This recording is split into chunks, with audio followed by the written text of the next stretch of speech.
Man, Brad Holmes, I see the villain hoodie, bro, and I'll raise you.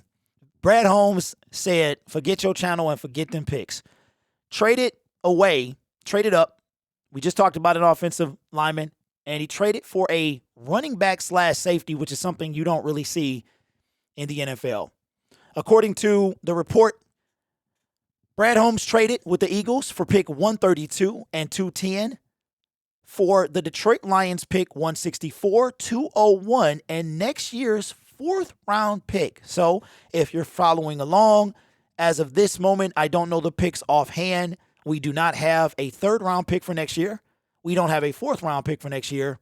And we also do not pick again until our very last pick, if I'm not mistaken, which is now, we picked 205 and 249. So we still have 2 picks remaining in the 2024 NFL draft. If I bring in his information here from NFL Draft Buzz, this is how he grades. Overall, an 80.1, position rank 39. He ran a 4.62 40-yard dash. He is a slot zone nickel safety. If you can see here, he is beneath average in hands. He's beneath average in height. His 40. His vertical, if you look here, his vertical is outstanding. His height is mediocre. His arm length is small. He actually looks like Khalif Raymond. He has a massive broad jump, a massive bench for his size. His wingspan is horrific, and his 10-yard split, I believe that is stellar. Here is what NFL Draft Buzz had to say about his overall scouting report. Okay, that is big. So we'll just read the first, you know what, it might be worth reading. Says, Sione Vaki presents an intriguing case as a hybrid athlete capable of filling roles on both offense and special teams. And you know special teams is big when it comes to the Detroit Lions. His tape shows a player with strong downhill aggressiveness and an ability to disrupt the run game effectively from the box. So again, this is more of a run, and then I guess we'll have him at running back as well.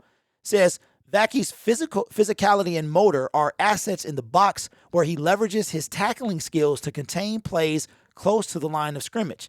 His versatility shines in short yardage situations and when executing blitz packages. So there you have it right there. That's going to be how we get to the quarterback, demonstrating the kind of situational awareness that makes a difference on 3rd downs, which was a problem for the Detroit Lions. We had a problem on 3rd downs.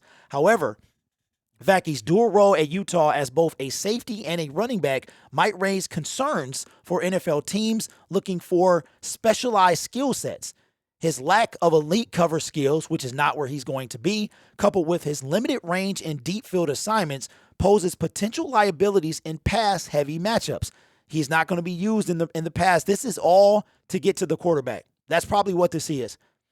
The transition to the pro level demands refined technique and phase coverage ability and hip fluidity, areas where Vaki has shown limitations. His aggressive pursuit often leads to missed angles on tackles, something we don't need more of, which could be magnified against superior athleticism found in NFL offenses. Overall, while Vaki's skill set provides a robust foundation for a role primarily focused on special teams and specific defensive packages, teams will need to weigh his versatility against the necessity for more polished coverage skills in their defensive scheme. His ability to contribute immediately on special teams, there's that word again, and his potential as a situational player in the box may make him a valuable late round pick. Is the 4th round a late round pick in your opinion?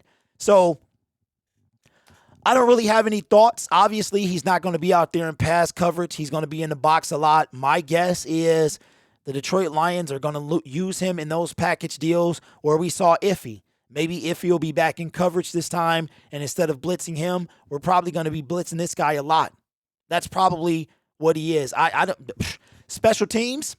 That's the word that you heard at least 5 or 6 times. And we know how Brad and Dan feel about people who can play on special teams. If you can play on special teams, you almost automatically have a spot on this team. If you excel in special teams, you're going to earn your spot on the roster. So, no third, as far as I know, for next year. No fourth for next year, as far as I know. We still have picks, the last two picks of this draft, which again are 205 and 249. In a way, if you ask me, now you're talking about a first rounder next year, which we assume will be late, a second rounder next year, which we'll assume will be after in the 60s as well. No third, no fourth, again with no fourth. Fifth, sixth, seventh, I don't know. Maybe I don't know if Brad is trying, if saying this is the year, because now the capital for next year ain't looking too hot, right? I don't think we're going to get any compensatory picks. I have no idea. We lost some guys. We'll be gaining some guys as well in free agency. Maybe we'll have one or two that'll be in the third round or beyond. So let me know your thoughts, man.